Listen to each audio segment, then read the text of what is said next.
Coming in at number 5 we have Ruthven. Ruthven was the first mention of a vampire in English literature. He first appeared in 1819 in John William Polidori's The Vampire. Since then, the character has been used in numerous modern works. The character of Lord Ruthven is based on the real-life poet Lord Byron. Others had written about the Lord in a negative light, and John used this portrayal as the basis for his character. Lord Ruthven is a vampire but also somewhat of a socialite. He travels the world, meeting interesting people and of course drinking the blood of his victims. His actions seem to be cruel in nature. In The Vampire, he meets a young man named Aubrey. They become friends and begin to travel Europe together. After a disagreement in Rome, the two go their separate ways. Aubrey travels to Greece and falls in love with an innkeeper's daughter. The romance is short-lived when Ruthven shows up in town and his lover goes missing. She is found with her blood drained. Everyone in the town suspects it to be the work of a vampire, but Aubrey does not make the connection to Ruthven. The two agree to continue their travels. Not long after, they're attacked by bandits and Ruthven is fatally wounded. As he lays dying, he makes Aubrey swear an oath that he will not mention his death or anything else he knows about Ruthven for a year and a day. Aubrey agrees and Ruthven appears to pass away. Aubrey returns to London and is surprised to see Ruthven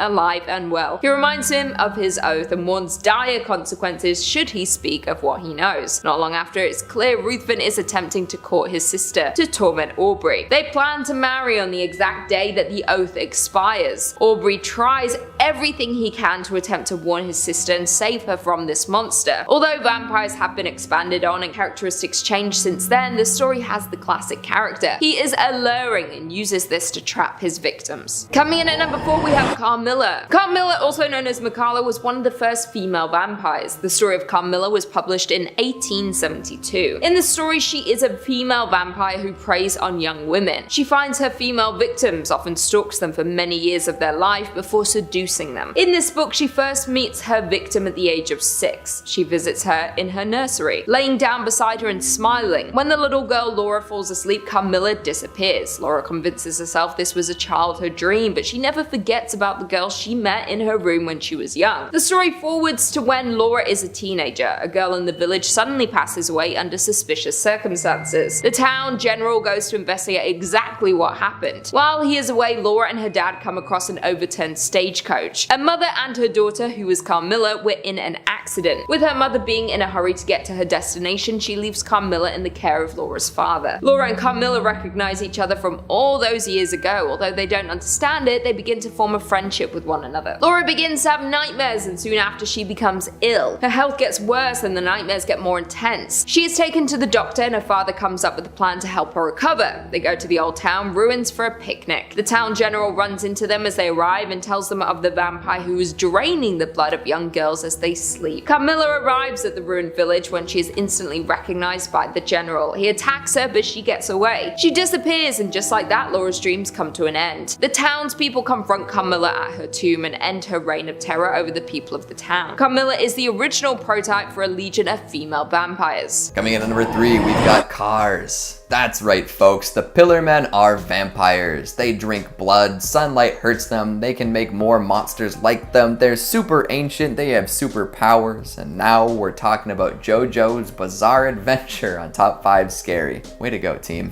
Of course, Cars is the most powerful of the Pillar Men. Just look at how Joseph had to deal with him in Battle Tendency. After learning that he is truly immortal and not even the sun can destroy him, JoJo literally fires him into space to freeze up and float around for the rest of eternity. That is a crazy powerful vampire. Like a lot of the other vampires on this list, Cars has superhuman strength, speed, and regeneration, but those powers are augmented by a connection to the world around him. He can sense all sorts of things that are invisible to the naked eye, changes in air pressure, tiny sounds off in the distances, rising temperatures, all seen by the all-seeing Cars. Plus, he's infused with the DNA of everything on Earth. He can evolve on the fly, always putting him ahead of the competition. Plus, he's got some wicked poses. Like, what other vampire can pull off so many model-esque looks? That's what I thought. Coming in at number 2, we've got Cain.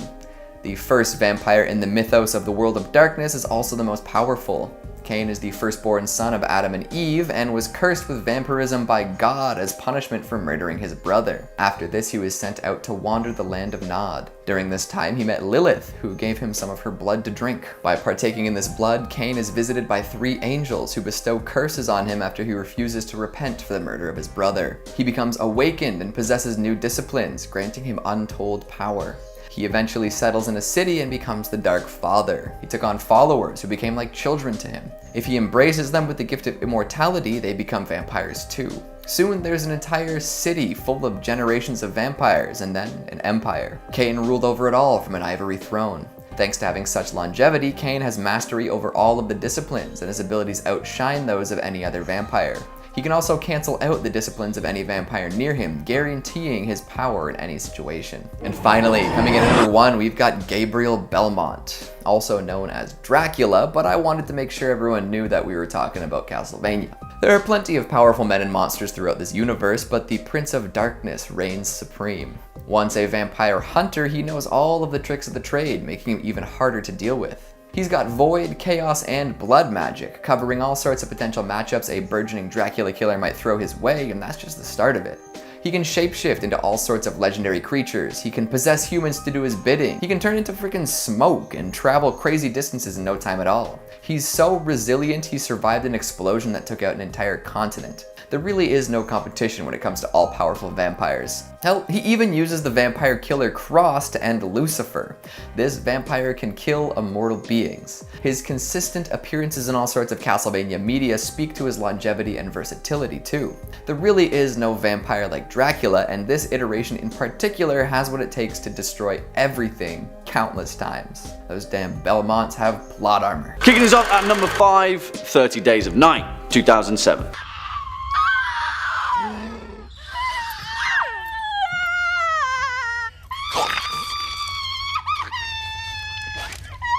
And to be honest with you guys, I still can't understand the lack of critical acclaim that this film received, because in my book, it's one of the most faithful adaptations of vampire fiction that I've ever seen. The thing that makes 30 Days of Night so endearing, without mentioning its stellar cast and performance, is that the villainous vampires in the film are so captivatingly original. They're bestial and primal in ways that horror cinema has rarely ever captured. Based on the comic book miniseries of the same name, written by Steve Niles and directed by David Slade, 30 Days of Night focuses on the small town of Barrow, Alaska, as it enters its 30-day long polar night, and it just so happens that a band of ancient vampires turn up on a ghost ship ready for an interruption-free, all-you-can-eat buffet. Josh Hartnett as Sheriff Eben Olsen absolutely knocks this film out of the park, as well as supporting roles from Melissa George, Ben Foster, and Mark Boone Jr. 30 Days of Night is violent in all the right places, suspenseful in just the right amount, and a fitting tribute to the devices that make vampire fiction so damn awesome. Coming in at number 4, A Girl Walks Home Alone at Night, 2014.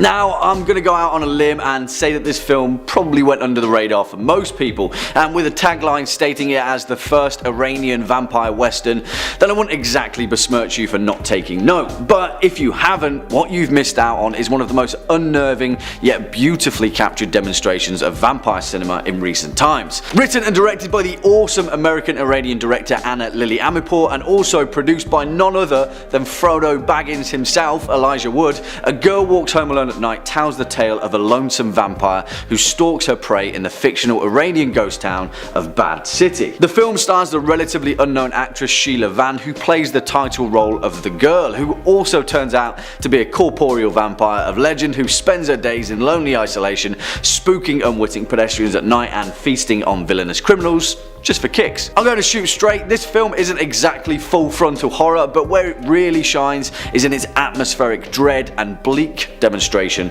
of the human condition. Also, it's just really good. Coming in at number 3, we have Lestat. Lestat de Lioncourt had his first appearance in the 1976 novel Interview with the Vampire. This was the first book that would become the Vampire Chronicles. His full backstory was explored in The Vampire Lestat. He quickly became a fan favorite, and numerous books and films have been created around this story. Lestat's personality is that of an aristocrat in the 18th century Paris. He is bold, enthusiastic, and defiant. He is an arrogant person who is considered conceited. respected. The way he carries himself, you can tell he comes from a privileged upbringing. He is entitled due to the money he has. Even his vampire elders considered him to be the brat prince. Before he became a vampire, he was an actor. He loved the attention, but this was cut short when he was turned. He created a rock band called the Vampire Lestat with a group of humans in the 1980s. As a human, he was illiterate and struggled academically. After becoming a vampire, he learned to read in French and English, developing a love of literature. He even chose to write books as he pondered philosophical questions like, are his actions as a vampire good or bad? He was an in-depth and complicated character. He thinks differently to the rest of the coven, and they are not approving of his way of thinking. It seems that he doesn't agree with his actions, but they are still necessary for survival. Throughout his time, he turns a lot of mortals into vampires, but sees this as a mercy as it saves them from death. But many see this as a curse to watch those around you pass on while you live forever, while also having to hunt the innocent. Many of his friends who have been turned into vampires end up turning on him in anger as they are not happy with their new reality. Coming in at number 2, we have Ellie. Not all vampires look how you would expect. You can be changed into a vampire any time in your life. You are then frozen in time to be that age for eternity. For one young vampire, Ellie, she was turned at the age of 12. Her first appearance was in the 2004 novel Let the Right One In. Although she will now look this age forever, she is in reality much older than this. Her appearance makes it easy for her to trick people into trusting or helping her. The book focuses around Ellie's friendship with Oscar. Oscar has some morbid interest due to being unhappy in his life. Ellie moves into the house next door and they begin to befriend each other. We discover that Ellie has been a vampire for 200 years. We learn about how she managed to survive undiscovered all this time and her tragic start as a vampire. We learn about her short mortal life. She has a companion who helps her obtain what she needs to survive, but when he is unable to do this anymore, she is forced to start hunting for herself, putting her life and identity in danger. Ellie helps Oscar fight against his bullies and tries to help him gain control of his life. Ellie, although around 200 years old, still has the mind of a child with the powers of a vampire. She struggles with her loneliness due to immortality. She loses control of her actions and of her situation. She causes a lot of suffering to those who come into contact with her. Oscar hopes being her companion can end her reign of terror and give her the friend that she has always needed. And finally, coming in at number 1, we have Damon. Fever Dream is a 1982 novel by famous author George R.R. Martin, who wrote Game of Thrones. This vampire novel is set on the antebellum Mississippi River. The story takes place at the start of 1857. The story starts with the steamboat captain Abner Marsh, who is struggling financially to get his ship ready for sail. He finds a new business partner in a mysterious man named Joshua. He promises to help finance the ship and get ready to sail. Once they set off, Marsh starts to notice a few odd things about Joshua and his friends on board. They only leave their cabin after nightfall. When he is confronted, he says he and his friends are vampire hunters and they are using the Fever Dream boat to track some mysterious disappearances along the river. Once he trusts the captain, he reveals the full truth that he has created a potion, one that curses vampires from their need to drink blood. He has been seen by many vampires as a messiah destined to free them from the dependence on hunting humans. He's trying to reach and help as many of his kind as he can to stop any more harm coming to humans. Joshua is not the one to fear in the story, but the evil ancient vampire Damon. He hears about the efforts to cure his people and he doesn't agree that this should be done. He has his followers board the Fever Dream and overpowers Joshua, taking control of all the vampires on board. The humans manage to escape, leaving the boat to the will of the vampires. Damon was the worst of all the vampires. He wanted to take over the world. He grew his followers at every chance he got. He was obsessed with maintaining and growing his strength and power. He was often cruel towards the humans. His evil and bloodlust made him destroy everyone in his path. Both humans and fellow vampires feared him. Kicking off at number 5, Afflicted, 2013.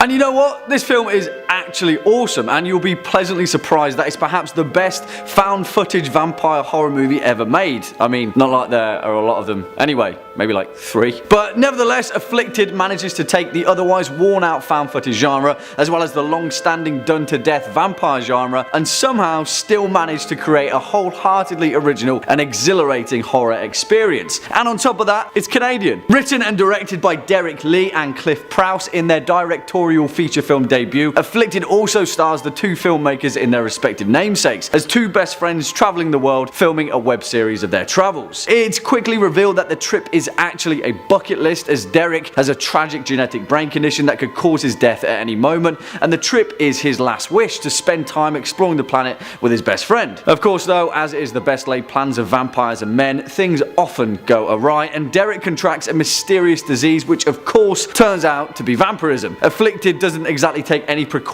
going into this horror onslaught, and although oftentimes the action can water down the genuinely fear-inducing moments, the one thing that carries through in this movie is its unstoppable energy. Start to finish, it's literally as if the life and undeath of vampirism is the very lifeblood of this film, coursing through its veins, seeking the next helpless horror fan to feast on. It's a strange mix of both new and old, but even stranger still, it actually works incredibly well. Next up at number 4, Only Lovers Left Alive, 2013. What is that? Oh, negative. Well, that's delicious. Blood on a stick. Now, quite a few of you called for this film to appear on our next list, and rightfully so, because just like with Afflicted, it seems that 2013 was the year for surprisingly creative vampire horror that seemingly reignited the genre in a strange new way. It's important to note that Only Lovers Left Alive isn't a horror film in the conventional sense, or even in the traditional sense, because it relies on an entirely new perspective to fill the spaces of its horror. And yeah, who would have thought it? Vampire nihilism. Vampirilism. Maybe it'll catch on. Written and directed by Jim Jarmusch, the film stars Tom Hiddleston and Tilda Swinton as Adam and Eve, two immortal vampires that have lived countless lives across the ages as musicians, poets, scientists, and purveyors of all the mysteries of existence. In the 21st century though, things are a little bit different, and Adam and Eve both live in an overwhelmingly different age, where the blood of the human population has been grossly contaminated by the modern environment. This film covers many themes, and it effortlessly says a lot about the human condition without saying much at all, whilst also capturing that ageless enigma of bloodthirsty vampires and the strange, alluring beauty that they often permeate. Again, at first glance, the traditional horror of this film isn't easy to pick out, but instead it manages to give a much needed breath of life into the genre, whilst offering insight into the terrifying existential implications of living forever and the price that comes with it. Also, it's reminiscent of 1983's The Hunger, starring David Bowie, Catherine Deneuve, and Susan Sarandon, which would have made this list, but yeah, I don't think YouTube would like it. Coming in at number 3, we've got the Vampire of Buckinghamshire. Vampires have been terrifying forever, and this sighting is proof of that. Way back before Count Dracula or even Vlad the Impaler, there was a vampire sighting in Buckinghamshire. A woman had buried her husband after he died and was going through a difficult grieving period. 2 nights after the burial, she was startled awake. There was someone in her room. The person came closer and closer to her bed, and eventually it was revealed to be her husband. Sadness and terror overcame her as the husband climbed on top of her with the intent to kill. He put all of his weight on her and she nearly suffocated, but somehow she survived. The next day, she petitioned her friends to keep watch as she slept. The husband returned but was scared off by the folks standing guard. After this, the vampire husband was seen all over town, attacking people for seemingly no reason, but nobody seemed to be able to pin him down. The townspeople asked the church for help, and the archdeacon wrote to the bishop. His advice? Dig up the body and burn it. The archdeacon wasn't too happy with this strategy, as he thought it was disrespectful to the man's soul. So instead, he had the bishop write a letter of absolution for the man and then pinned it to the vampire's chest. Somehow this worked. The vampire was no longer seen around town. But you have to wonder what brought him back in the first place. Coming in at number 2, we've got the Carter brothers. New Orleans is rich with occult history, so of course there are some wicked vampire tales to tell. Back in the 1930s, there were 2 brothers living in the French Quarter. John and Wayne Carter had regular jobs and kept to themselves. They didn't bother anyone and they didn't cause any trouble. Well, at least that's how it seemed. To everyone's surprise and terror, a young woman came to the police in hysterics. She had just escaped from the Carter brothers' apartment. They had been holding her captive and drinking her blood for weeks. The police took this very seriously and raided the apartment. What they found would make anyone sick to the stomach. Inside were 4 more girls, all covered in wounds meant to siphon blood for consumption. After freeing the prisoners, the police attempted to arrest the Carter brothers. When they found the vampiric siblings, an insane fight ensued. Apparently, it took 8 men to restrain the 2 brothers. They had been possessed by some otherworldly strength, likely that belonging to vampires. In the investigation that followed, it was discovered that the brothers had kidnapped and killed over 14 victims. That's a fair bit of blood for 2 brothers who seemed to be a couple of average guys. They were tried, found guilty, and executed, but the story doesn't end there. Years down the line, another Carter died and was to be put in the family tomb. When the vault was opened up, the bodies of the brothers were gone. See, that's why you gotta burn the vampires. Burying them is just inviting disaster. Ever since then, many people have claimed to see the 2 brothers skulking about New Orleans. So add that to your list of paranormal experiences in the city. Be careful when you check it off, though. If you see them, they probably see you too. And coming in at number 1, we've got a CCTV scare. We mentioned earlier that vampires don't get picked up on camera, right? Well, they don't have much of a reflection either, which is why this video is so confusing. Check it out. No, look, just keep watching. It's crazy. Wait, I know. What? I know. Like, how is that? I don't know. The man in black walks right by the gigantic mirror that we just saw reflect someone else, and there's no reflection, but he's still picked up on CCTV. How does that work? What's going on here? You have to wonder why a vampire would be shopping at a retail store during the day, too. There are so many things to consider here, but very few satisfying answers. It makes you think about all the times you might have walked right by a vampire and not even known it. I suppose I have to admit something after this clip. This vampire was not spotted at 3 a.m. I know, false advertising in the lot, but the footage was too interesting to give up. The rest of the vampires are eyewitness accounts, you know, because vampires. But this one seems to defy logic and follow it at the same time. Is it just a cool camera trick? Maybe a glitch in the Matrix? Tell me how you think this happened. The knife is old and could be dirty. It could give you blood poisoning. Please, let me do it.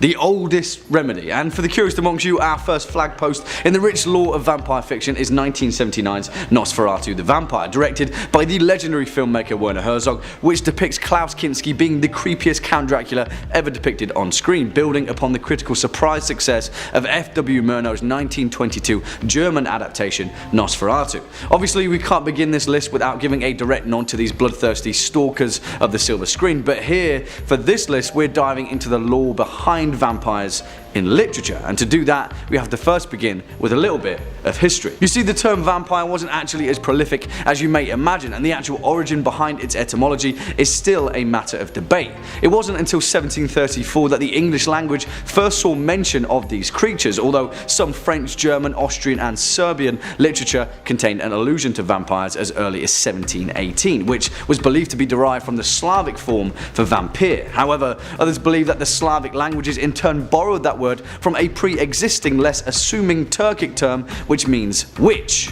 Uber. And even stranger still, there are records of that term in Old Russian that dates back to the 11th century, believed to be borrowed by the Turkish term that relates to the same ancient pagan practice, upiri. However, the first ever mention of this term in recorded history was back in 1047, written in a letter to a Novgorodian prince which referred to him as Upir Lichich, which seemingly served to name him as an undead priest. Although not in direct correlation, it is thought that Upir Lichich would later literally translate to wicked vampire. Interesting, right?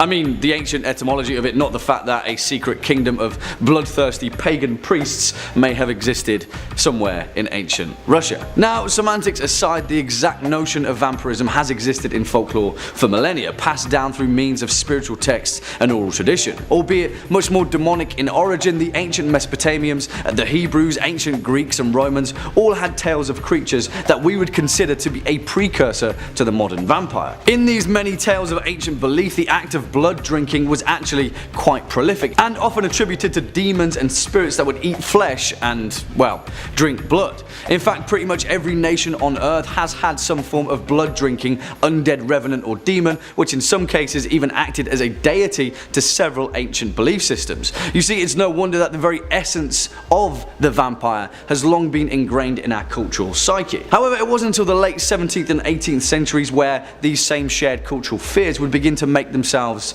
apparent, shall we say. The very tales that form the basis of the vampire legend that would later go on to form the literature behind vampirism first entered into historical record in 1672 with the case of Yuri Grando, a peasant that had died 6 years previous but had seemingly arisen from his grave to drink the blood of local villagers in Istria, which is now modern Croatia. After the strange case of Yuri Grando, Eastern Europe saw a frenzy of these same vampire sightings, the most famous being that of Petar Blavogovic and Arnold Paul, both of which were Serbian peasants, a potential explanation for the Proto-Slavic origin of the term vampire. Now, the actual means of the sociological phenomena behind these historical events, if any, are a matter for a different video, because the point is, it injected a shared cultural belief that would quickly form the basis of one of the most important and impactful conventions in horror fiction: vampires. Because in 1748, during a time where these alleged vampire attacks were still happening across Eastern Europe,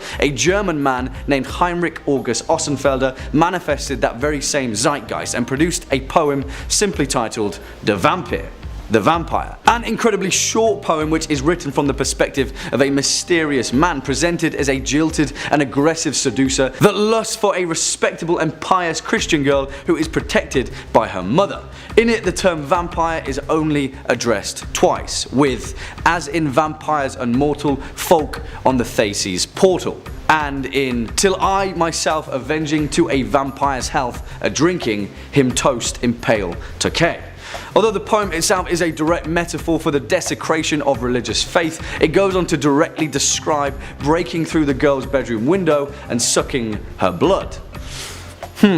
Where have we heard that one before, right? And in fact, the stark eroticism of Ossenfelder's poem would go on to influence many other pieces of vampire literature that followed it. Several decades later, in 1773, another German poet, a man named Gottfried August Berger, would produce a poem titled Lenore, an incredibly important landmark in literature and a vital entry into the Gothic ballads, but a poem that never exactly used the term vampire. Instead, it was responsible for creating another key theme that would later appear in vampire literature: immortality, or in this case, undeath, the ability for vampires to rise from their graves in the darkness of midnight, enter the homes of their victims or loved ones, and then carry them away into the night. After the widespread publication of Lenore, the Gothic ideal of the vampire was well and truly afoot, and the following few decades produced several similar pieces of literature such as The Bride of Corinth, Thabala the Destroyer, Percy Shelley's The Spectral Horseman, as well as Samuel Taylor Coleridge's famously unfinished ballad Christabel. However, it wasn't until the year 1819 where vampire literature really began to become solidified, when a man named John Polidori created the first prose piece of vampire fiction ever: The Vampire. It featured the iconic Lord Ruthven, the character of which was actually based upon Polidori's good friend and patient, the notorious Lord Byron. Now, whilst Byron also had a stab of his own at vampire literature, this was the first moment in literature where a fully formed vampire character would emerge, but more importantly, it served to paint Lord Ruthven as an anti-hero, seemingly down to Polidori's admiration for the whims of his friend Byron, which would form the basis of a trope rarely seen in horror or Gothic fiction, but would go on to become a key component of its themes, that of the sympathetic villain, the anti-hero. Now, how many likeable vampires can we name now in popular fiction? There's just too many of them, and all of them the heroes or heroines of their own stories, but back then, this was cutting edge stuff, or cutting teeth, I guess. The impact that Polidori's work had on vampire literature was huge, and throughout the 19th century, the masses couldn't get enough of our blood-sucking contemporaries.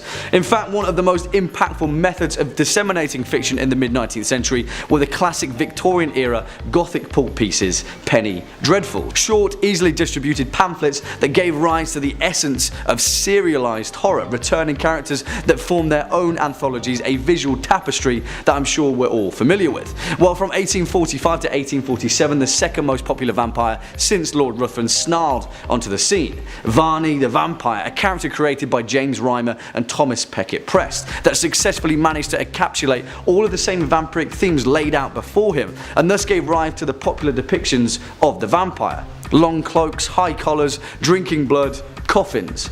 But there was another story that paved the way for vampire literature before we address the very evident elephant left in the room that we haven't yet talked about. A lesser known addition into the Gothic canon of vampirism, but one that is without a doubt even more important than Varney the Vampire. And that was with Sheridan Le Fanu's 1871 novella Carmilla.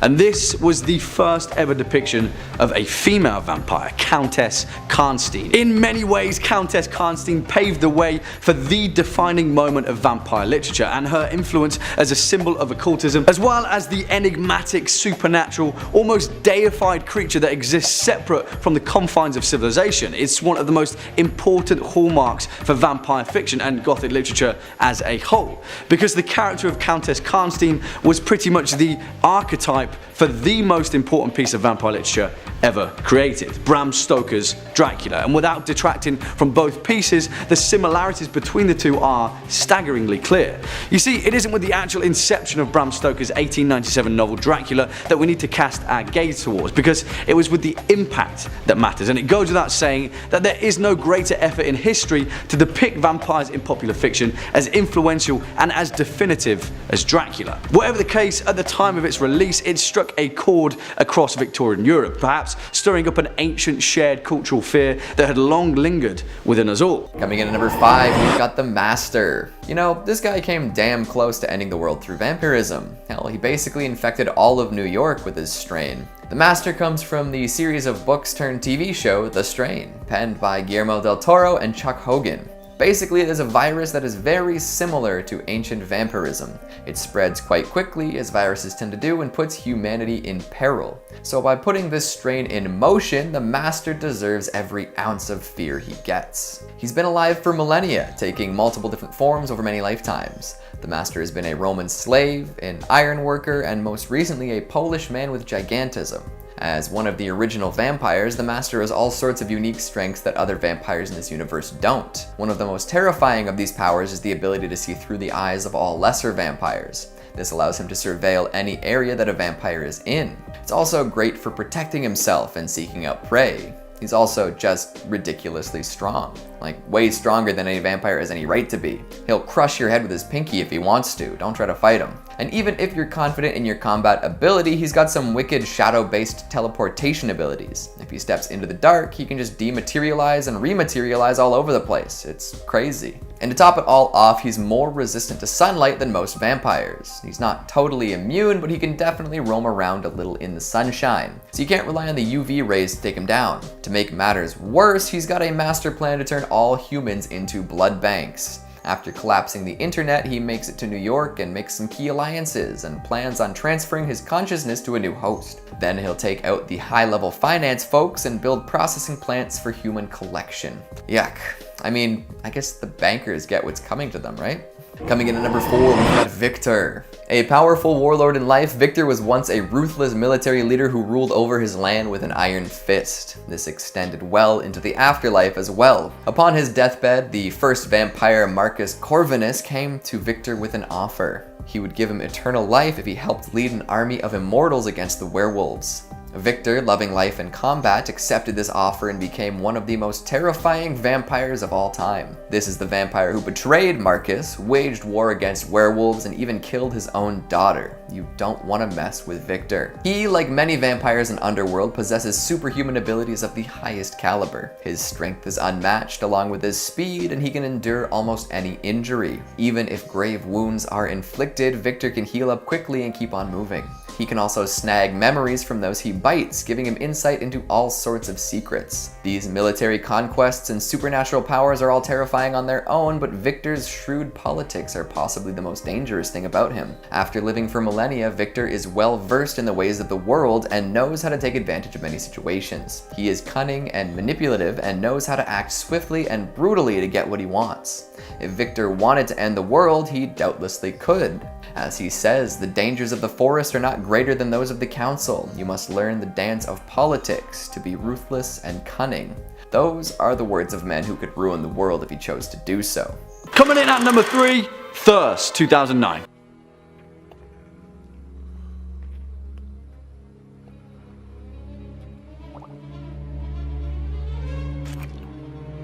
And again, you may be sensing a bit of a pattern here, because much like with our previous two entries, 2009's Korean horror flick Thirst isn't at all a conventional vampire horror, but instead a frightfully original portrayal of vampirism that uses the immortal affliction to allude to a much more human addiction. Saying that though, that's not to say that this film doesn't have its fair share of gut-wrenching gore and all the bright bursts of blood that you'd expect a vampire horror to carry, because it does, and it delivers it in spades in the typical Korean horror cinema fashion. Written and directed by Park Chan-wook, the man responsible for the incredible 2003 thriller Old Boy, Thirst has all the trials and trappings that we've come to expect with modern vampire cinema, and yet still manages to execute them in a frightfully original manner. It tells the tale of Sang-hyun, a Catholic priest renowned as a good noble man in his small town parish. Despite his unwavering faith though, he is afflicted by a deep insatiable sadness and a loneliness that he cannot fill, and so volunteers to participate in a medical experiment to find a vaccine for the deadly Emmanuel virus. Of course, we know how that usually goes, and Sang-hyun quickly morphs into a virulent, vigorous, viral vampire. But the thirst doesn't end there, and for those of you going into this movie with zero expectations, you'll discover more charm than expected, as well as genuine, fear-inducing moments of complete and utter shock and awe. It's strange because in places this film is endearing and warm and fuzzy, and in others it's batshit crazy and full of gut-wrenching horror. It walks a fine line, strikes a fine balance, and still manages to be an incredibly original depiction of vampires. Great movie. Swinging in at number 2, Near Dark, 1987.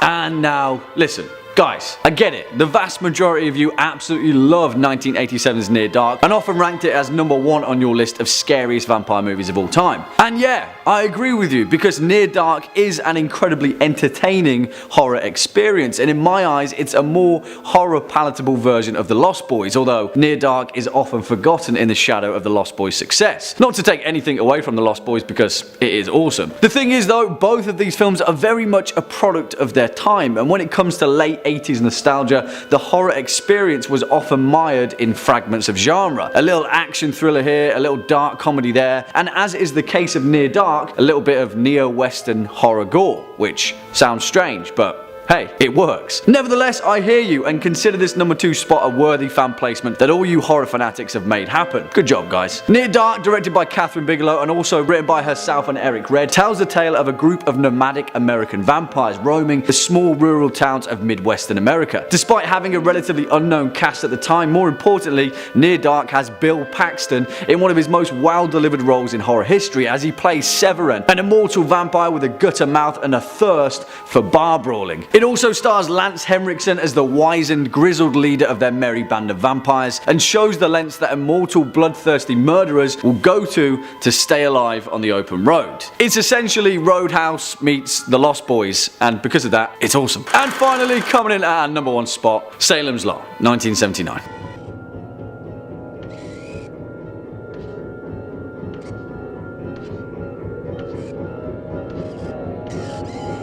Okay guys, I'm gonna level with you. The only reason that this entry didn't make part 1 of this list is because, as I explained, it's technically a TV miniseries, and much like 1990s it doesn't hit the parameters of the term movie. But you know what? What the hell? Throw me out the window like little Ralphie Glick, forget I ever said anything, and give Tobe Hooper's legendary 1979 miniseries the credit it deserves, and stick it at our number 1 spot for the scariest vampire movie ever made, because it is exactly that. We'll just forget the fact that it was released in 2 parts. Hey, whatever, that's fine by me. I remember the first time I accidentally caught a glimpse of that bedroom window scene as a kid, and I was so incredibly terrified that it took me many years after that to even realise it was a story about vampires. I just thought it was about horrifying children in pyjamas floating through the air, and I wasn't about to watch a feature-length rerun of that. But obviously, as I got older and finally had the courage to read the original Stephen King novel of the same name, it was evident that Salem's Lot was perhaps the greatest fictional depiction of vampires in anything, really. Because here's the thing, it manages to strike an incredibly delicate balance, and it's a balance Stephen King intended that Tobe Hooper also managed to capture in the TV miniseries. It gives all the credit to the horror forefathers that predate it. The classic image of Barlow being shipped in a steel crate by his familiar Straker, teeth, pale skin, blood-sucking Dracula, the whole 9 yards. But somehow it manages to maintain itself as an entirely original creation of horror. There's nothing quite like the vampires of Salem's Lot. They're familiar, but they're also strange and remote and entirely different creation. We don't need to talk about how good Tobe Hooper's 1979 version of Salem's Lot is. Just watch it, it's horror mastery. And I hate to sound like a blackguard, but they don't make them like that anymore, do they? Coming in at number 5, we've got the Zimbabwe vampire. We'll kick this list off with a real blood drinker who got caught in the act. No stories from a friend of a friend, this one was literally discovered as he partook in vampiric activities. Plus, after he was caught, even more blood was found. It all started in the village of Sikiwu. A man who was known to sometimes lose his mind was walking alone when he spotted an elderly woman. Something overcame him and he attacked her with a log. If the attack itself wasn't enough, he was then overcome with a thirst for blood. He took out a sharp weapon and cut her throat before drinking the blood right there in the street. The man also had a large container with him, which he began to fill with some of the blood. Eventually, he was spotted by some concerned citizens who tried to stop him, but at that point, he fled the scene. Villagers then banded together to attempt to find this vampiric killer and eventually did. After a hasty manhunt, they were able to find the man, restrain him, and bring him to the police. Nobody had expected this man to be so bloodthirsty, but it seems as though it was something he quite enjoyed. The container he brought to fill with blood should be evidence enough of that. The man was arrested and has not engaged in blood sports since. Was this a real vampire? How did he know he was looking for blood originally? It's possible that he did just experience a mental break and went berserk too. But if he was a vampire, I'd be keeping an eye out in the community, just in case he managed to turn anyone else. The last thing a village needs is a burgeoning class of vampires. Just look to any classic Transylvanian tale for proof of that. Coming in at number 4, we've got vampire squirrels. Wait. What? Vampire what now? That's right. Within the past 5 years, researchers have managed to capture a fascinating and elusive type of squirrel on camera. Known as the Bornean tufted ground squirrel, this fluffy-tailed mammal proves that looks can be deceiving. It has the fluffiest tail of all mammals and really is quite cute. However, it doesn't act like you'd expect a squirrel to act. I guess most squirrels can be pretty aggressive, eh? Ever seen a city squirrel jump at someone for part of their picnic in the park? Still though, no other squirrels seem to have the blood drinking habit. Yep, these squirrels are vampire squirrels, or so the legend says. See, these squirrels, like vampires, are very hard to pin down. The video footage folks have of this mysterious creature is so limited that essentially nothing is known about them. But people have been saying that it wouldn't be too surprising if they hopped onto a wayward deer and took a quick drink. In fact, the forest-dwelling Dayak hunters say that these squirrels do more than take a sip or two of the red fluid. They go straight for the jugular, killing the deer. Once the animal is dead, these squirrels eat the internal organs, leaving behind disemboweled deer bodies. Imagine watching a squirrel take down an entire deer. Just incredible. Local folks claim that they've seen just that, but there's no reliable evidence to back these claims up. The squirrels live in the forests of Borneo, so if you don't want to get torn apart by any, maybe stick to Central Park. Although, New York squirrels might just be that aggressive. Next up at number 3, Bram Stoker's Dracula, 1992. Holy blood! We're strong in the Lord! In the power of his might! We're strong in the Lord! In the power of his might!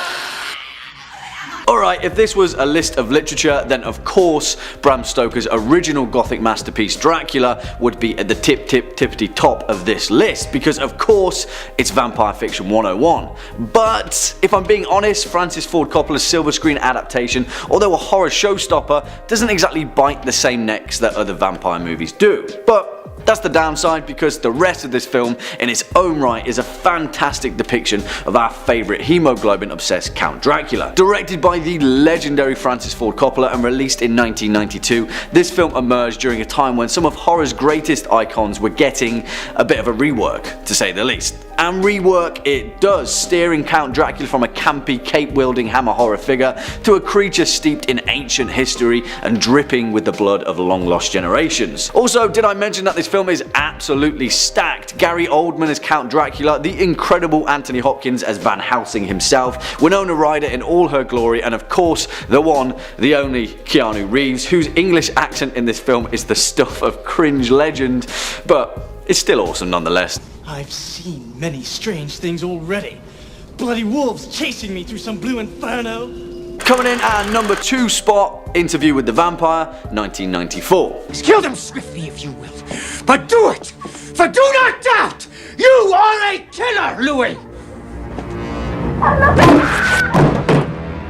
And I excruciatingly pandered over where to place this film, but I think in the end I'm happy with giving it the number 2 spot. For one reason, it perfectly captures the essence of what it is to be a vampire in a much more bleak and existential way that other vampire horror films have failed to encapsulate as well as this. It's also 90s cinema at its peak, and I'm a stickler for nostalgia, so there you go. Directed by Neil Jordan with a screenplay from Anne Rice herself, based on her incredible 1976 novel of the same name, Interview with the Vampire is a tale that spans generations and manages to maintain the blood-soaked gothic horror all the way throughout. The film stars Tom Cruise as Lestat de Lioncourt, who, may I add, is fantastic at playing a psychopathic blood-sucking villain.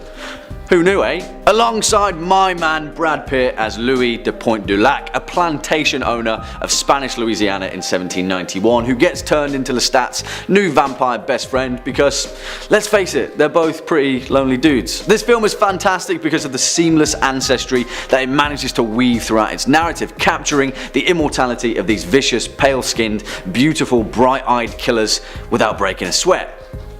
Not like vampires can sweat, anyway. Or can they? Do vampires sweat? Let me know, guys. And finally, at our number 1 spot, Let the Right One In, 2008.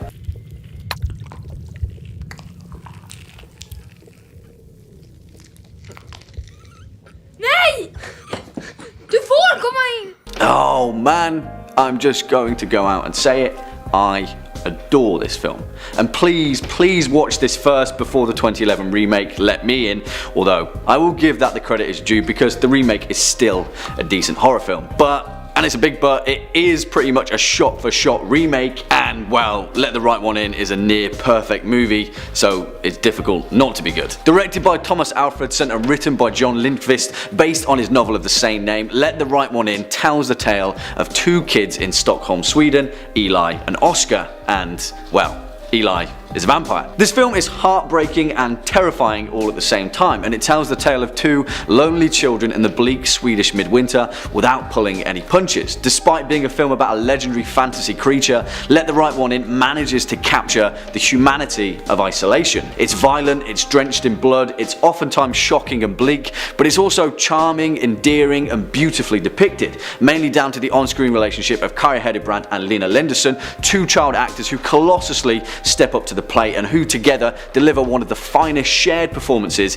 in horror cinema. Really guys, I cannot recommend this film enough. Let the Right One In is perhaps the finest modern vampire film ever made, and for that, it deserves the number 1 spot on this list. Coming in at number 5, we have 30 Days of Night. This is perhaps one of my favourite vampire movies, not just on our list, but in general. Controversial opinion. 30 Days of Night is a 2007 horror film based on the comic book miniseries of the same name. The film is directed by David Slade and stars Josh Hartnett and my favourite, Melissa George. The story focuses on an Alaskan town beset by vampires as it enters into a 30-day long period of polar night. Now, as much as I enjoyed this movie, it did polarise critics, with it currently holding a 51% approval rating, which is the lowest we have on our entire list, sad times. The general consensus reads, while 30 Days of Night offers a few thrills, it ultimately succumbs to erratic execution. However, I disagree, and believe this film to be incredibly claustrophobic and a non-stop anxiety attack from start to finish. Not to mention, I used to live in Alaska, and the winter months can be incredibly dark and isolating,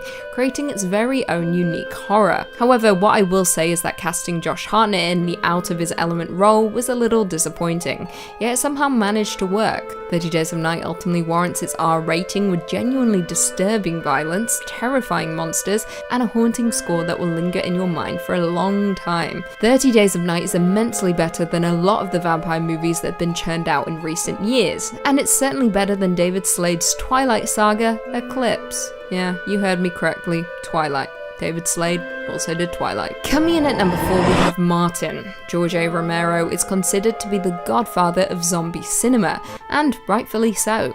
He is the man behind films such as Night of the Living Dead, Dawn of the Dead, and also Day of the Dead. However, there is one movie that is remarkably overlooked in his collection, and that is Martin. Martin is a 1978 psychological horror film that follows a troubled young man who believes himself to be a vampire. Johnny Amplis, with charm and incredible creepiness, plays the titular character, a lonely man who injects victims with a syringe before slurping on their blood. Lovely stuff. The film currently holds a 90% approval rating, with the general consensus reading, George A. Romero's contribution to vampire lore contains the expected gore and social satire, but it's also surprisingly thoughtful and boasts a whopper of a final act.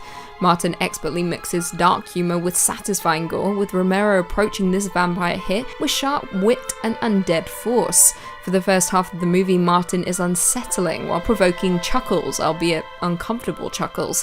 However, once the second half hits, the gruesome finale kicks in, and that is something that will linger with you for a very, very, very long time. Next up at number 3, Anne Rice's Vampires, The Vampire Chronicles.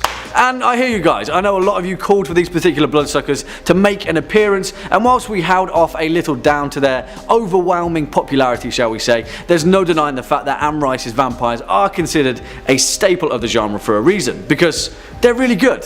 That's the truth of it. They're everything we want from vampires. Ancient creatures, a rich, complex mythology that spans the entirety of human history, supernatural creatures with incomprehensible power, and you know, they're also pretty attractive. Unless you get trapped beneath the sands of ancient Egypt for a few thousand years, but that's by the by. They scrub up pretty well. And there is perhaps no other vampire in the series that scrubs up better than Lestat de Liancourt, given the fact that the man survived off of swamp lizards and rats for several decades, and still managed to come off smelling like roses. But although Lestat is indeed a symbol of the ancient gluttony of vampirism, the real ancient terror lies in the deep interwoven history of Anne Rice's vampires. As first mentioned in Rice's 1985 novel The Vampire Lestat, and later elaborated on in her 1988 novel The Queen of the Damned, the first vampires of the series emerged in ancient Egypt, their origin mysteriously tied to an energy force of ancient spirits that existed long before Earth. Here, a bloodthirsty shade known as Amel grew infatuated by two young witches that lived on Mount Carmel, and before long, Amel took Makare as her familiar, bestowing on her the first powers of vampirism. But then Queen Akasha of Egypt grew jealous of the witches' new power and burned their village to the ground. She imprisoned them and tortured them, eventually cutting out their eyes and tongue respectively, but in time Akasha's own bloodlust attracted the shade of Amal instead, and alongside her husband King Enkil, they became the divine parents of all vampires. Eventually they faded into legend of the vampire world, but it was thought that if Akasha died, all vampires would die with her, as the shade of Amel would no longer have a vessel. Honestly, the mythology of the Vampire Chronicles is kind of second to none. It's so rich and beautifully woven that its tapestry of ancient vampirism reads almost like the scriptures of some long lost civilization. Let's hope not. That's food for thought. Coming in at number 2, the Strigoi, the Strain. Because whilst the ancient immortality of an entire civilization of vampires is terrifying enough, what's even more terrifying are those ancient vampires conducting an unnatural war on a global scale, perpetuated by a deadly strain of a vampiric virus, orchestrated by the malintent of an ancient rogue vampire known only as the Master, who is pretty much Vampire Hitler. Yeah, and don't expect the highly stylized feasting of Anne Rice's vampires, because in the Strain, if you're unwittingly turned into a Strigoi against your own will, you've got a gross little worm wriggling inside you, and no one wants that. In fact, it's the physiology of the Strigoi where the terror truly lies, because more so than any other vampire species, these guys are just straight up gross. I really mean that. They're really, really nasty. And the Strain quickly becomes more of a biological horror with a sheen of the supernatural more so than anything else. And yet, whilst the machinations of the Master and his takeover of an order of ancient vampires is need for concern, seriously, all you need to do is witness a mature Strigoi and you can fill in the gaps for yourself. Put it this way, as explained by the legendary Guillermo del Toro, the creator of the series alongside Chuck Hogan, the Strigoi are more akin to the Aswang of Filipino folklore, and if you know anything about those horrifying creations, you'll pretty much get the picture very quickly. After being affected by the capillary worm, the human host genes are rapidly manipulated, causing the victim to undergo numerous radical physical changes. The most distinct of these is the development of a long, retractable probe-like appendage referred to as a stinger that acts as the new vampire's feeding and reproduction mechanism. It shoots forth to latch onto a victim, draining its blood and then infecting the human with more gross capillary worms. And yeah, that's pretty much the end of it all. As the cycle continues, the struggle will lose all physical traits that are obsolete to its new life cycle. They shed hair and fingernails, their nose and ears fall off, the skin becomes as smooth and featureless as marble, their middle finger grows elongated and a single sharp talon protrudes out. Yeah, seriously, body horror and vampirism has never been more vivid than in The Strain. Give it a read or give it a watch because it's really gross. And finally, coming in at number 1 spot, The Grandfathers, The Dark Tower. And yes, because truth be told, there are few fictional representations of vampires that are as genuinely terrifying as those penned by Stephen King. And although the vast majority of this entry should be specifically tied to that of his 1975 novel Salem's Lot, we also have to feature the wider expanded world of Stephen King's vampires, and the most powerful of them all, Type 1 vampires, as elaborated on in the wider world of The Dark Tower. Now, essentially, there are 3 types of vampire in King's macroverse. Type 1, the most powerful, Type 2, and Type 3. Simple, right?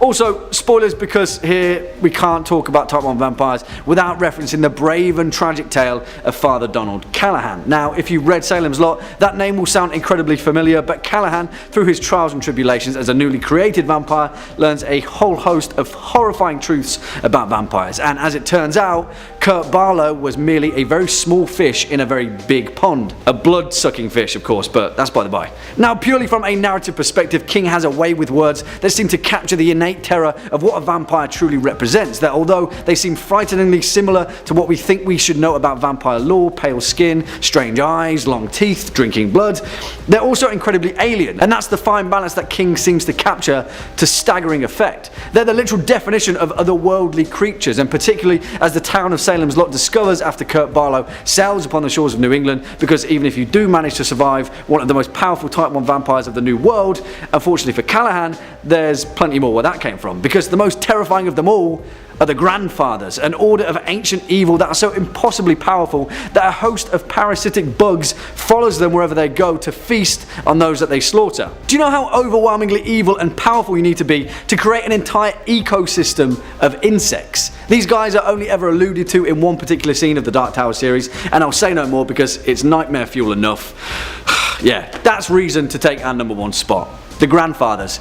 They just sound creepy. Coming in at number 5, we've got Boneless Boys. You may be familiar with the claim that vampires are shapeshifters. Depending on who you ask and what vampires they're familiar with, you'll get all sorts of different stories about men who turn into beasts. Bats are a popular figure, but there are also tales of cats, dogs, wolves, rats, and more. Hell, if you've seen Dracula 3D, you'll know that some might even transform into gigantic praying mantises and scuttle up the stairs to kill your dad. They're quite versatile vampires. But you might not know about another type of shapeshifting some folks say they have. One that makes them even more versatile than any beastly form could ever hope to be. That's right, I'm talking about the boneless vampire. What do you mean boneless? Well, I mean they literally have no bones. Now, I can't prove this, but tell me, have you ever seen a vampire's skeleton? Whenever they die, whether it be by stake or by fire, they disintegrate into dust or other similar vampire particles, right? They leave no bones behind because there are no bones. It's a revelation, I know. But they can still walk and talk like any other humanoid, but with the added benefit of vampire powers. Plus, this bonelessness means they're fantastically flexible, which works wonders in their seductive activities and their sneaking into homes to drink blood. Even if you lock your abode up tight, a vampire can contort its boneless form and make it through the tiniest of cracks.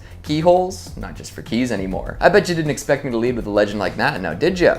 Hopefully that sets the tone. Coming in at number 4, we've got the Sukuyan. A lot of folks look to European legends to find out about vampires, but they really do exist all around the world. By different names, sure, but they still suck blood and pass for people. One such fascinating bloodsucker is the Sukuyan from Jamaica. The creature takes on the form of a shriveled old lady by day. You might even see her at the market and offer her a helping hand. But if you knew what she did by moonlight, you'd take your helping hands elsewhere. A Sukuyan will shed her skin at night, becoming a blood blood-drinking fireball. This skinless apparition can then float around the community, drinking the blood of anyone unfortunate enough to become a target. After a long night of draining folks of their vital essences, the fireball returns home to its discarded skin. It can then don the loose organ like a suit and return to life as an old lady. With every use, the skin becomes more and more wrinkly, wear and tear and all that jazz. Usually the Sukkuyant will do a pretty good job of hiding her skin after she's freed for the night because it's left pretty vulnerable. While flying around, nothing can really be done to protect the skin. So if you ever find some skin, do your best to mess with it. Some folks say that if you salt or pepper it, it'll cause her to experience extreme burning and itching upon return. Another thing you can do to combat a Sukkuyant is scatter rice or salt on your doorstep. It won't protect anyone's blood, but it'll slow the monster down. Like so many other mythical demons, if it comes across a smattering of rice or salt, she'll be compelled to hunker down and count every last grain before leaving. This tends to take a while, leaving the beast exposed and distracted. Take that opportunity to beat her to death or toss her in a vat of boiling oil. It might seem cruel to do that to what looks like an old lady, but hey, you gotta save your blood somehow. Next up at number 3, the Vampire Court. And whilst throughout the fantastic Dresden Files series by Jim Butcher, there are many forms of vampires and the subsequent vampire courts that come with them, there's no doubting that the most terrifying, malevolent and purely evil vampire organization is the White Court, although thankfully for us they're all pretty damn evil anyway, and Harry Dresden has been doing his damnedest to bring about their downfall one by one, as is the case with the Red Court. Sorry, spoilers. Now, vampires in Jim Butcher's universe come in many different shapes and forms, almost like a melting pot of pretty much every vampire custom and creation that we've seen in fiction, which is pretty damn awesome in its own right. But it's with the societal structure and ancient hierarchy where Butcher's vampires truly shine. The White Court, for example, is an order of vampires that feed purely from human emotion, and they satiate their hunger through the consumption of essentially the human spirit. Because of their propensity for life force rather than actual human blood, the White Court prefers to avoid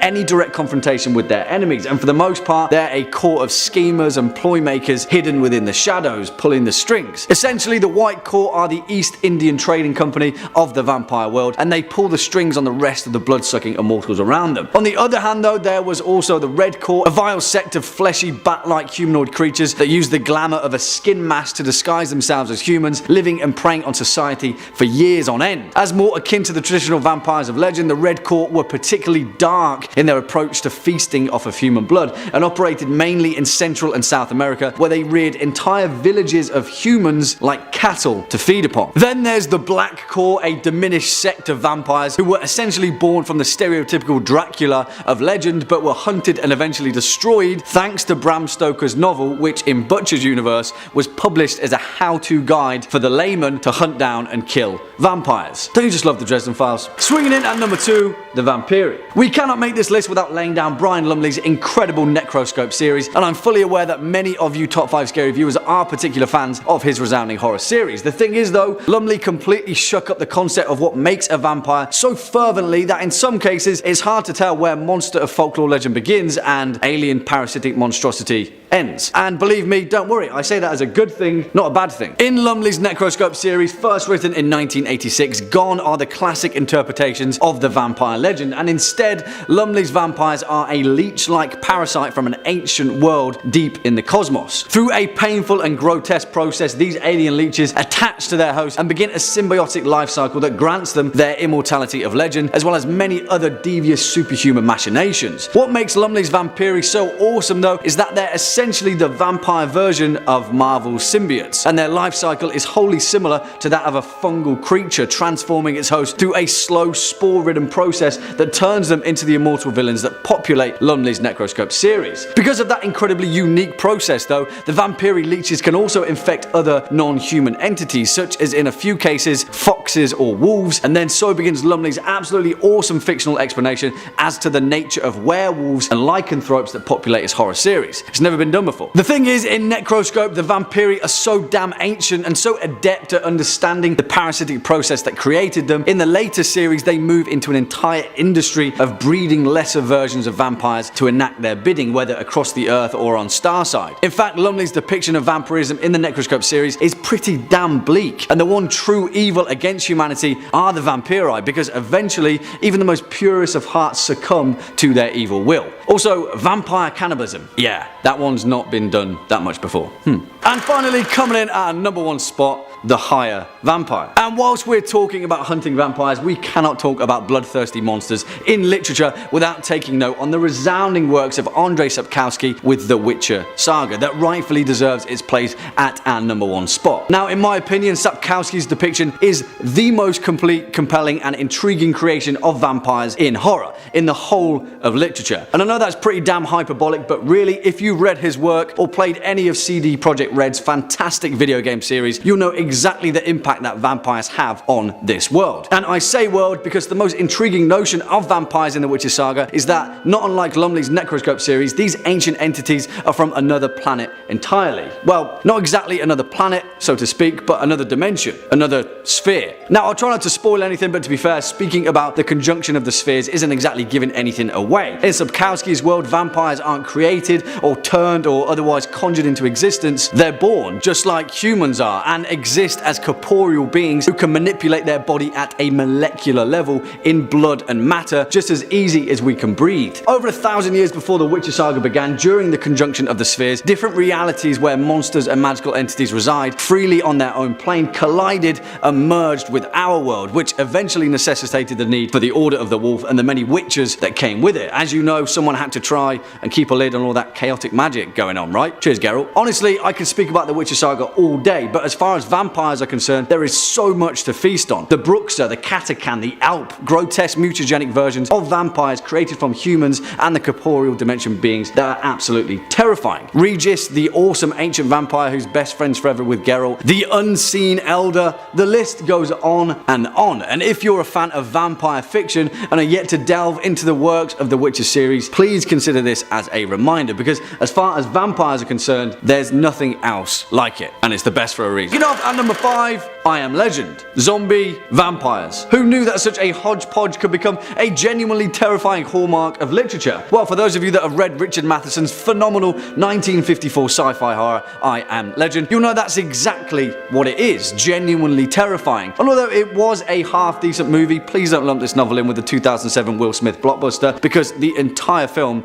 kind of missed the point. But hey, that's not why we are here, is it? Written by Richard Matheson, I Am Legend tells a tale of Robert Neville, a reluctant scientist and the sole survivor of a vile pandemic that has ravaged the planet, a blood plague that seemingly turns humans into vampires. Throughout the opening of the novel, it is alluded to that this plague was a result of a devastating war, and this plague was openly spread via mosquitoes kicked up in the subsequent debris of society, which, you know, is already a pretty terrifying notion, because that could happen. Now, I won't get into too much detail about the actual narrative, because there is a lot to be enjoyed in this novel, and if you can get your hands on it, I'd highly recommend reading it. It's not too long at all, and Matheson paints a vividly bleak picture throughout. The reason that I Am Legend's zombie vampire plague-ridden carriers end up on this list, though, is because of Matheson's attention to scientific detail, and as Robert Neville scours the wasteland of Los Angeles, learning more about the swarms of fleshy, bloodthirsty rippers that roam the streets at night, we're gradually given a real sense of physicality as to the bleak, feral existence Matheson's vampires are subject to. And I won't even go into detail about the ending without fear of spoilers, but if you're partial to a bit of existentialism in vampire literature, then please read this novel, because its ending is a whole different kettle of fish. It will make you think twice about vampire folklore and the legend that comes with it. I Am Legend. Swinging in at #4, Fever Dream. Again, if you're in the mood for a fantastically written, relatively concise novel about terrifying vampires and the resounding implications that come with immortality, please read George R.R. Martin's fantastic 1982 novel, Fever Dream. And yes, that's correct, before George was weaving Westeros and creating perhaps the finest fantasy series ever written, he was also indulging himself on immortal vampires that commandeered a Mississippi riverboat in the mid-1800s. Yeah. Now, if I had to choose purely from a technical perspective, Fever Dream may actually be one of the most complete and compelling works of vampire fiction ever written. If you're a fan of Martin's prose, then you'll find exactly the same kind of verve and style here, and what it serves to do is wholeheartedly humanize his immortal vampires and turn them into a much more complex kind of monster. Like with most of Martin's work, there is no black and white here, but instead shades of grey, and as you may imagine, that's a pretty difficult thing to do with vampires. However, the reason it only makes its way in at #4 though is that purely from a horror perspective, it's not entirely as terrifying as some of our other entries, but in terms terms of depth and complexity, Fever Dream is second to none. It tells the tale of Abner Marsh, a grizzled steamboat captain in the mid-1800s, who is down on his luck during a particularly bleak financial crisis, but is then contacted by a mysterious, soft-spoken aristocrat, a man named Joshua York, who promises to finance a brand new riverboat for Abner, an opulent vessel named Fever Dream. And whilst obviously yes, this novel is centered on vampires, I'll say no more because the way the immortal society of vampirism is woven into this novel is a beautiful thing to witness, and the subsequent opposing blood masters that are spawned from it is a concept rarely looked at in vampire fiction. 2 words: Vampire Jesus. Coming in at number 3 we have Cronus. From the legendary mind of Guillermo del Toro we have Cronus, a 1993 Mexican horror film and also del Toro's first feature film. The plot concerns an antique dealer named Jesus Gris, who stumbles across Cronus, a 400-year-old scarab that, when it latches onto him, grants him youth and eternal life, but also a thirst for blood. As Jesus enjoys his newfound vitality, he's unaware that a dying old man, Dieta de la Guardia, has sent his nephew Angel to find the scarab and bring it back to him. But Jesus will not give immortality up easily, even risking the life of his orphan granddaughter. Del Toro does a superb job with his directorial debut, with him diving into vampire lore and tweaking the mythology to his own liking. Rather than a bite to the neck, it is an ancient amulet that latches onto whomever is unlucky enough to find it. The film received critical acclaim by critics for its acting, originality, mythology, religious references, and its balance of horror and drama. It has since been recognized as one of the greatest horror films and Spanish language films of all time.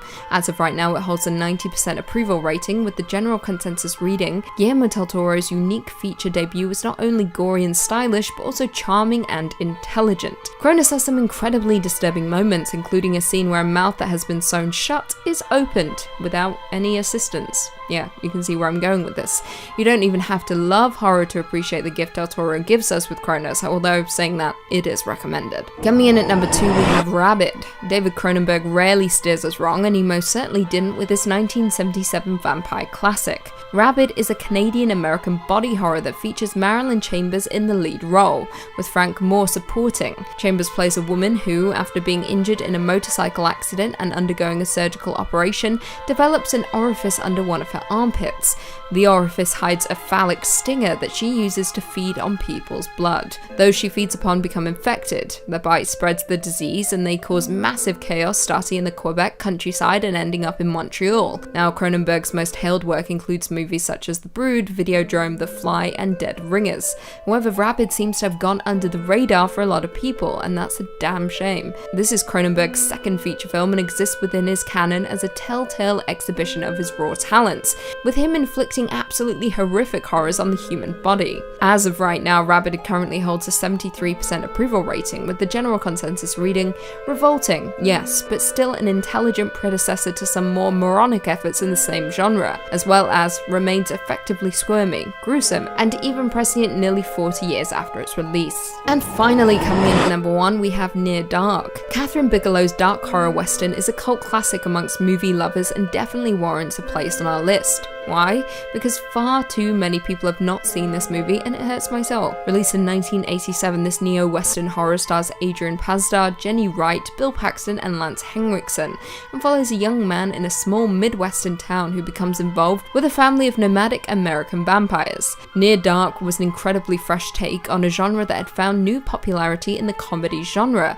and it paved the way for even more iconic movies down the line. However, like many horrors of its time, upon release it was met with scathing reviews. However, time has been good to Near Dark, with the film gaining quite the intense cult following over the years. As of right now, it currently holds an 88% approval rating, with the general consensus reading, Near Dark is at once a creepy vampire film, a thrilling western, and a poignant family tale, with humour and scares in abundance. A remake of the film was announced in October 2006, however, in 2008 it was announced that the project had been put on hold due to similarities in conception with Twilight. Yes, I know it's incredibly upsetting to hear that Near Dark was cancelled because of Twilight. Kicking off at number 5, the Nosferatu, 30 Days a Night. Which, yeah, has been a long time coming, really. And this is a 2 for the blood price of 1, because the fantastic 2007 movie starring Josh Hartnett is reason enough to check out this fictional portrayal of vampires. And I've no idea why that film gets so much hate, but it's awesome. For this particular entry, though, we'll obviously be focused on the 2002 graphic novel series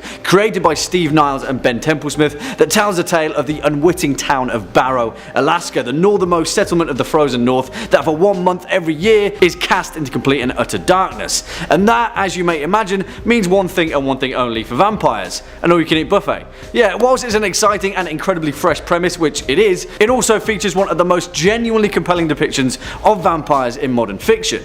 And to do that, it does away with the age-old beauty and serene mystery often captured in vampire fiction, and instead it turns them into beasts, creatures that are far more similar to sharks than they are of the average vampire. And it works. The most telling of these is Vincent, the antagonist of the series, although in the movie he is depicted as Marlowe. As it explains, Vincent's vampire, otherwise known as the Nosferatu, were once ruled by an elaborate council of elders who, after deciding to reveal themselves to the human race, were completely destroyed and persecuted, dwindling to only a handful of vampire survivors. After a millennium, Vincent led his vampire in secret, lingering in the shadows of the world until humanity had completely forgotten about their kind, maintaining themselves as creatures of just myth and legend.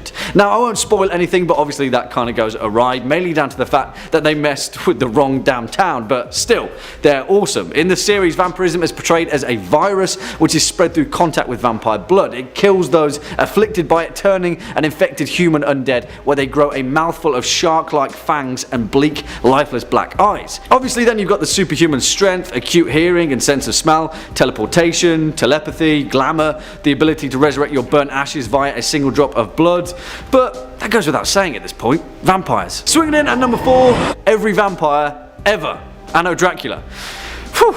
Yeah, this one is as equal parts in depth as it is awesome. Now, if I said to you, what do you think would have happened if in the events of Bram Stoker's Dracula, instead of saving the day and all of humanity, Van Helsing is defeated by the vampiric overlord Count Dracula, ushering in a brand new age where vampires rule the entire planet in a secret, shadowy coalition? Well, Anno Dracula answers that very question, and the result is a wholeheartedly captivating series that just so happens to portray perhaps the most malevolent vampires of all time. Well, I mean versions of themselves, because what Anno Dracula does to hammer home the reality of the matter is take pretty much every vampire that you've ever seen in literature and then give them a brand new position in the hierarchy of the global vampire to varying effects. By scale alone, Anno Dracula is staggering, but the real fear lies in the reality of its alternative history, because, guys, Dracula marries Queen Victoria. And don't worry, that's not spoilers, really, believe me. And geez, we haven't even started talking about the wider series yet, but yeah, written by Kim Newman in 1992, the first entry of his series Anno Dracula focuses on Dracula's rise to power in 1888, following the death of Van Helsing, where he spreads his overwhelmingly powerful vampire curse, creating thousands of new vampires and taking them all to England. Soon enough, he marries Queen Victoria, as you do, and ushers in a brand new period of vampire-led political domination of the United Kingdom, where he rules from the shadows under a vampire-orchestrated police state. Not only that, but Jack the Ripper makes an appearance alongside Sir Arthur Conan Doyle's Diogenes Club, who are scheming their way back to human safety. There's a crack group of Carpathian mercenaries loyal to Dracula.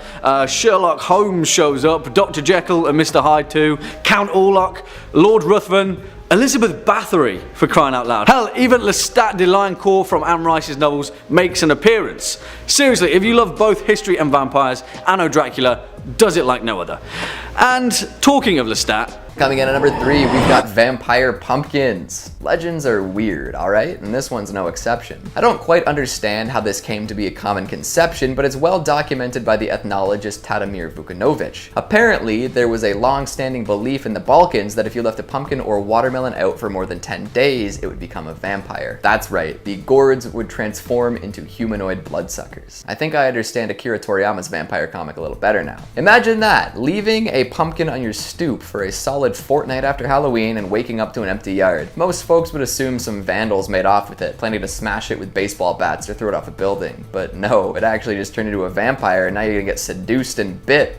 Great. If this is true, folks better get right on their composting habits. It's similar to the belief that any given object left outside overnight during a full moon will become a vampire. I think this legend originates from people being dumb with their belongings, but I might just be reaching. You can be sure that your produce is about to make a change if a drop of blood appears on its skin. Oh, and the pumpkin vampires can change back into pumpkins, so even if it doesn't disappear, you can be the proud owner of some cannibalistic vegetables. Coming in at number 2, we've got Jiangxi. Let's take a trip to China this time and learn about some of their bloody beasts. A popular one is the hopping vampire, also known as the Jiangxi. Usually appearing as a stiff corpse dressed in Qing Dynasty clothing, these undead beings hop around looking for life force to drain. Life force isn't specifically blood in this case, but the two line up just fine. They spring to and fro during the night, hoping to come across some hapless folks. And just like vampires from other cultures, they spend the day locked up in dark places like coffins and caves. They hop because they're corpses. Rigor mortis has long since set in, making it impossible for them to bend their limbs. So instead of walking, running, or any other sort of human locomotion, they can hop around as best they can. They're also an odd green-white tint, frequently attributed to mold from being buried so long. These vampires are a little less sexy than a lot of the other ones. There are a few ways to survive an encounter with the Jiangxi. You can write a spell in chicken's blood on a yellow piece of paper and stick it to their forehead. Or you can use a sword forged from Chinese coins that has been charged under moonlight. Apparently throwing sticky rice at one will draw the evil out. Maybe they were just hungry. Oh, and connecting this to the boneless bits, although I don't know if that really applies here, conventional wisdom says that a piece of wood could be installed at the bottom of a door to prevent Jiangxi from entering. It's always fun to connect those dots. And finally at number 1, we've got the Blood Countess. When discussing the origins of vampires, many folks look right to Vlad the Impaler. This Wallachian prince is more than likely the inspiration for Count Dracula's name, as he was a member of the Order of the Dragon. Being a member of this order gave him the surname Dracula, which is only one letter off from the name we know and fear today. But even though Vlad tended to be violent and steak happy, the real blood drainer was waiting in Hungary. Elizabeth Ballery was a countess well known for her brutal lifestyle. Legend says that she tortured and killed over 650 women throughout her life. In true vampiric fashion, she believed that bathing in blood of young girls would keep her young. She was going for a youthful appearance, not eternal life, but you can see how that might have influenced vampire lore. Ballery drained plenty of girls of their blood in order to keep herself young. This practice also seems to be a little more sadistic and fetishistic than Vlad's brutal display of slain enemies.